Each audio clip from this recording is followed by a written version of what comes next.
کہ ہم پہلے خطبے میں بعض گزارشات دین، مذہب اور شریعت کے حوالے سے بیان کرتے ہیں۔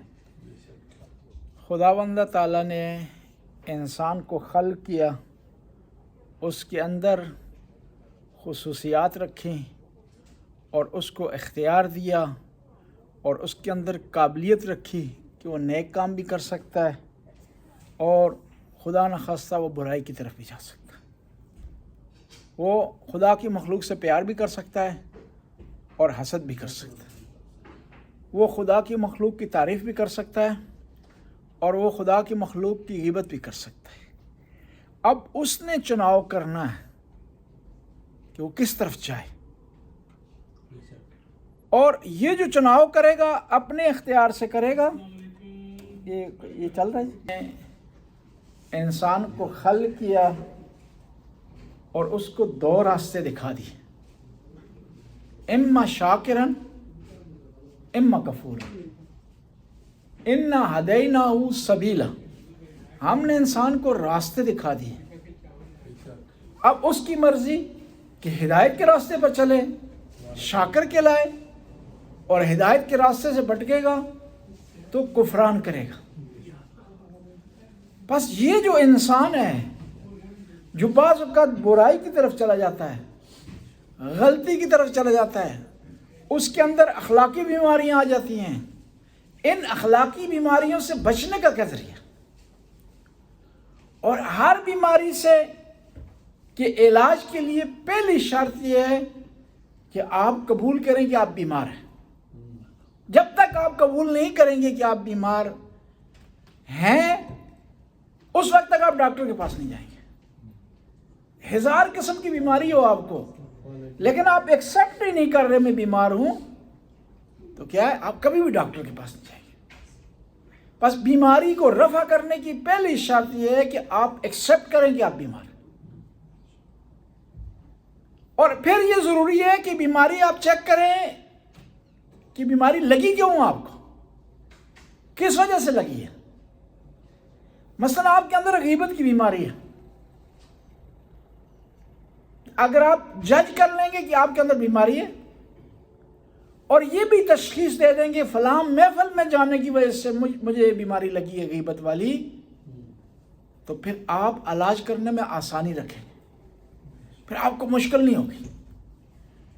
بس یہ جو اخلاقی بیماریاں ہیں، ان میں پہلی شرط یہ ہے کہ آپ مانیں کہ آپ بیمار ہیں۔ پھر بیماری کے لیے ضروری ہے کہ آپ پتہ چلائیں کہ آپ کی بیماری کہاں سے لگی ہے، کس طرح لگی ہے۔ پھر کچھ طریقے علماء نے بتائے ہیں کہ ان طریقوں کو اپنایا جائے تو انسان بیماری سے بچ سکتا ہے، اخلاقی بیماری سے، اس کو رفع کر سکتا ہے، اس کو دور کر سکتا ہے۔ پہلا طریقہ یہ ہے کہ آپ کوشش کریں نیک لوگوں کے ساتھ اٹھیں اور بیٹھیں، خوش اخلاق لوگوں کے ساتھ اٹھیں اور بیٹھیں، محبت کرنے والے لوگوں کے ساتھ اٹھیں اور بیٹھیں۔ آپ کی جو کمپنی ہو نا، وہ کمپنی آپ کو متاثر کرے گی، وہ آپ کو اچھا بھی بنا سکتی ہے، برا بھی کر سکتی ہے۔ ایسی کمپنی میں بیٹھ رہے ہیں وہاں جہاں بات بات پر گالی ہو رہی ہے تو آپ متاثر ہوں گے اس کا۔ فارسی کا ایک معقول ہے، اردو میں استعمال ہوتا ہے، صحبت صالح تو رسالے کنت، صحبت تالے تو لطالے کنت۔ اردو میں زیادہ استعمال ہوتا ہے فارسی سے۔ یہ صحبت انسان کو متاثر کرتی ہے، اچھائی کی طرف لے جاتی ہے، برائی کی طرف لے جاتی ہے۔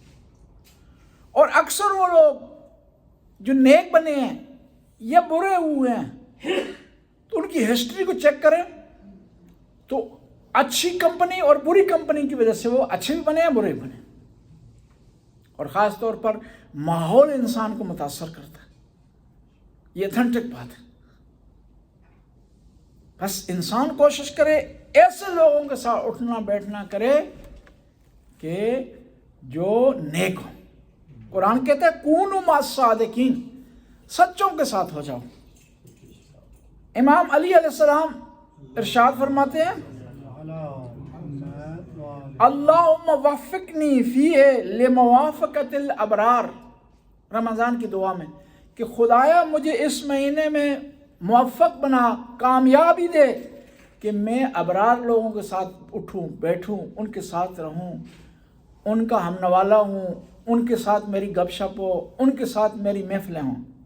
وجنبنی مرافقۃ الاشرار، اور مجھے توفیق دے کہ برے لوگوں کی محفل سے دور رہوں۔ پیغمبر نے مثال دی ہے اچھی محفل کی اور بری محفل کی۔ پیغمبر فرماتے ہیں اچھی محفل اس طرح جس طرح آپ عطار کی دکان پر بیٹھے، عطر فروش کی دکان پر بیٹھے، خرید نہیں رہے، استعمال نہیں کر رہے، لیکن وہاں بیٹھے ہیں، خوشبو کا احساس ہوگا، باہر جائیں گے تو خوشبو آپ ساتھ لے جائیں گے، اور اس سے جب کوئی دیکھے نا خوش اخلاق ہو تو یہ پتہ چلے گا کہ یہ اچھے لوگوں کے ساتھ بیٹھتا ہے، اچھی زبان استعمال کرتا ہے، پتہ چلے گا اچھے لوگوں کے ساتھ بیٹھتا ہے۔ اور پھر پیغمبر دوسری طرف مثال دیتے ہیں کہ برے لوگوں کے ساتھ بیٹھنے کی مثال اس طرح جس طرح آپ لوہار کے پاس بیٹھ جائیں۔ پتہ نہیں آپ کے علاقے میں تھا نہیں، پرانے زمانے میں لوہار ہوا کرتا تھا جو دراتیاں تیز کرتا تھا، کلواڑیاں تیز کرتا تھا، حال ٹھیک کرتا تھا۔ بالکل صحیح بات ہے۔ اور دو آدمی ہوتے تھے، ایک اس کا پکھا چلاتا تھا اور ایک وہ خود کرتا تھا۔ وہاں آدمی بیٹھ جائے نا تو چنگاریاں اس کو لگتی تھی، کپڑوں کو اس کا نقصان پہنچتا تھا۔ صرف بیٹھا ہے، کچھ نہیں کیا اس نے، نہ پکھا چلایا ہے، نہ وہ اس نے آگ میں ہاتھ ڈالا ہے، نہ جو ہے وہ کوئلہ اس نے پکایا ہے، کچھ نہیں کیا اس نے، صرف بیٹھنے سے نقصان ہے۔ بس یہ بعض اوقات انسان صرف بیٹھے بری محفل میں تو اس کو اس کا اثر لگ جاتا ہے۔ بس اگر آپ چاہتے ہیں گناہ سے بچیں تو آپ کیا کریں؟ برے لوگوں میں نہ بیٹھیں۔ امیر المومنین اپنے بیٹے امام حسن کو وصیت کرتے اور ارشاد فرماتے ہیں قارن الاہل الخیر تکن منہم، کہ نیک لوگوں کے ساتھ ہم قرین ہو جاؤ اور ان میں سے ہو جاؤ، وبائن اہل شر، اور جو برے لوگ ہیں اس سے دوری اختیار کرو، علیحدہ رکھو، اس سے علیحدہ رہو۔ بس گناہ سے بچنے کی، روح اور روحانی بیماریوں سے بچنے کی پہلی ترکیب یہ ہے کہ آپ اپنا محفل، اپنی صحبت کو اس کی اصلاح کریں، اچھے لوگوں کے ساتھ بیٹھیں۔ اور دوسری ترکیب یہ ہے کہ عبادت میں مشغول رہیں، آپ سے بیماریاں ختم ہو جائیں گی۔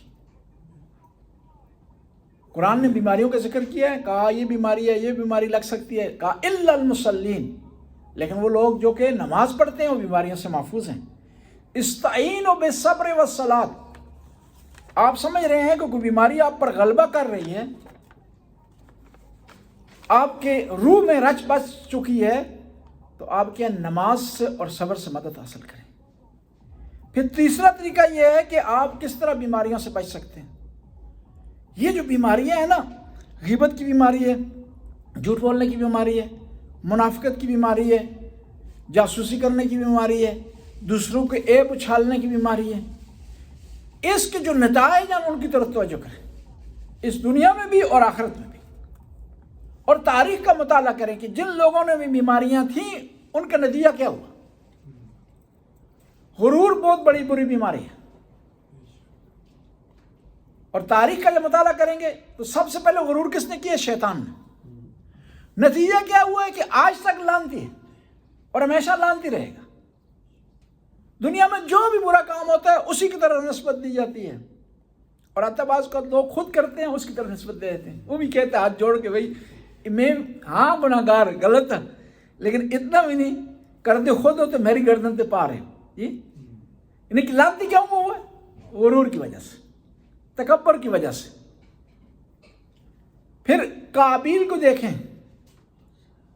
حسد کی وجہ سے بیماری تھی، انجام کیا ہوا اس کا؟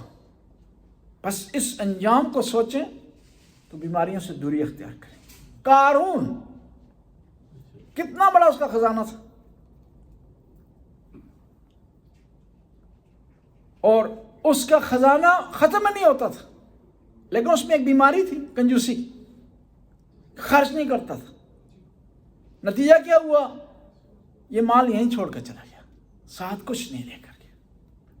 کہتے ہیں سکندر اعظم نے وصیت کی تھی، کہا کہ مجھے جب دفنانے لگے نا تو میرے ہاتھ کفن سے باہر نکال دیجیے گا۔ سکندر اعظم نے کہا، سکندر مقدونی نے۔ کیوں؟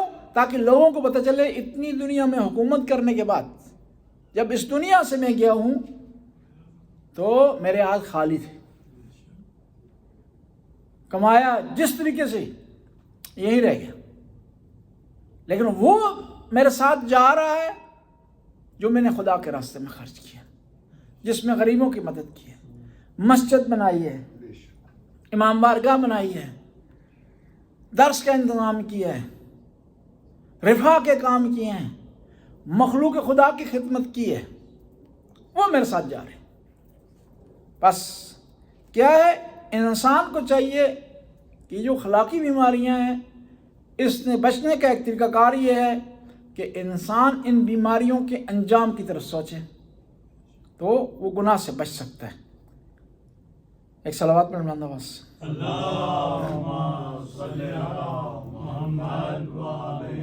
ایک اور طریقہ کار یہ ہے کہ آپ اخلاقی بیماریوں سے بچ سکتے ہیں، چھٹکارا حاصل کر سکتے ہیں، اصلاح کر سکتے ہیں اپنی، وہ موت کو یاد کرنا۔ امام باقر کے ایک شاگرد ہیں، امام باقر علیہ السلام کے، ان کا نام ہے ابو عبید۔ امام کی خدمت میں حاضر ہوئے ہیں اور آ کر کہا انہوں نے کہ مولا کوئی مجھے ایسی نصیحت کریں جو میرے لیے مفید ہو۔ کتنے خوش قسمت تھے وہ لوگ جو آئمہ کی بارگاہ میں حاضر ہوتے تھے اور حاضر ہو کر کے حاصل کرتے تھے۔ جوئل تو فداک، مولا میری جان آپ پر قربان ہو۔ کتنے پیارے الفاظ سے بولتے تھے مولا کے صحابہ۔ حدثنی بما انتفع بی، کہ مجھے کوئی ایسی بات بتائیں، ایسی حدیث بتائیں جس سے مجھے فائدہ ہو۔ فقال یا ابا عبید، امام نے فرمایا اے ابو عبید اکثر ذکر الموت، یہ موت کو زیادہ یاد کرو۔ جب گناہ کرنے لگے نا تو موت کو یاد کریں گے تو گناہ سے رک جائیں گے۔ غیبت کر رہے ہیں، فوراً ذہن میں لائیں کہ میں نے دنیا سے جانا ہے، میں نے اس کا حساب کتاب دینا ہے، میں نے اس کا جواب دینا ہے۔ کسی پر الزام لگا رہے ہیں تو فوراً ذہن میں لائیں میں الزام لگا رہا ہوں، دنیا یہیں رہ جانی ہے اور یہ کچھ ٹائم کا چسکا ختم ہو جائے گا، لیکن میں نے اس کی بھاری قیمت ادا کرنی۔ اس اللہ کی بارگاہ میں کھڑا ہوں گا کہ جس کی بارگاہ سے کوئی چھٹکارا حاصل نہیں کر سکتا، جہاں بچنے کی گنجائش نہیں، یہاں جو ہے وہ معافی کی گنجائش نہیں، جہاں بھول کی گنجائش نہیں، جہاں غفلت نہیں ہے، سفارش یہاں نہیں چلتی، پیسہ اور مال وہاں نہیں چلتا، رشتہ داری وہاں کام نہیں آتی، دوست و احباب انسان کو فائدہ نہیں پہنچا سکتے، اولاد انسان کی مدد نہیں کر سکتی، وہاں انسان خود کھڑا ہے اور اس کے اعمال ہیں۔ بس موت کو یاد کریں گے تو گناہ سے بچ جائیں گے۔ پھر یہ ایک اور چیز یہ ہے کہ اپنے گناہوں کا، غلطیوں کا حساب رکھیں۔ انسان اس وقت بے مہارا ہو جاتا ہے نا، بے قابو ہو جاتا ہے جب حساب نہیں رکھتا۔ اور جو لوگ حساب نہیں رکھتے نا، چاہے دنیاوی لحاظ سے چاہے اخروی لحاظ سے، وہ نقصان اٹھاتے۔ دیکھیں نا، آپ پر قرضہ چڑھا ہوا، آپ اس کو یاد کریں گے تو آگے قرضہ نہیں لیں گے، آگے قرضہ نہیں لیں گے تو گھاٹے میں نہیں رہیں گے، لیکن اس کو بھول جائیں گے میں نے قرضہ لیا اور قرضہ لیتے رہیں گے، اور آخر ایسا مرحلہ پہنچ جائے گا وہ قرضے تلے دب کر کے آپ کو بھاگنے کے علاوہ کوئی راستہ ہی نہیں ہوگا۔ گناہ بھی اس طرح ہی ہیں، گناہ اگر کرتے ہیں اس کو یاد رکھیں، اس کو ذہن میں لائیں اور اس کو یاد رکھ کے آئندہ گناہوں سے بچیں، آپ آسانی سے گناہ سے بچ سکتے ہیں اور گناہ کی اصلاح کر سکتے ہیں۔ کہتے ہیں جب انسان گناہ کرتا ہے نا، اس کی دل پر ایک سیاہ باریک سا نقطہ بنتا ہے. اس کو اگر مٹا دے تو مسئلہ حل ہے، اس سے متعلق ٹینشن رکھے تو مسئلہ حل ہے، اس کو یاد رکھے تو مسئلہ حل ہے. لیکن وہی جب انسان گناہ کرتا جاتا ہے، دائرہ بڑھتا جاتا ہے اور آخر میں پورا دل سیاہ ہو جاتا ہے، پھر اس آدمی کو گناہ نہیں لگتا. دیکھیں نا، جو لوگ غلطی کرتے ہیں، جرم بھی کرتے ہیں، پہلی دفعہ پریشان ہوتے، ٹینشن کا شکار ہوتے ہیں، کافی دنوں تک انہیں نیند نہیں آتی. لیکن وہی آدمی جب عادی مجرم ہو جاتا ہے، وہی آدمی قتل کرنے کے بعد بھی آرام سے سو جاتا ہے، ڈاکہ ڈالنے کے بعد بھی آرام سے سو جاتا ہے. تو گناہ کی بھی پوزیشن ہے کہ گناہ انسان جب کرتا ہے تو پہلی دفعہ، دوسری دفعہ، تیسری دفعہ اس کا جو مافِ ضمیر ہوتا ہے نا، اس کو ملامت کرتا ہے، نفس لوامہ. لیکن جب حد سے بڑھ جاتے ہیں گناہ کے، تو اس کا نفس بھی اسے ملامت کرنا چھوڑ دیتا ہے. بسم اللہ.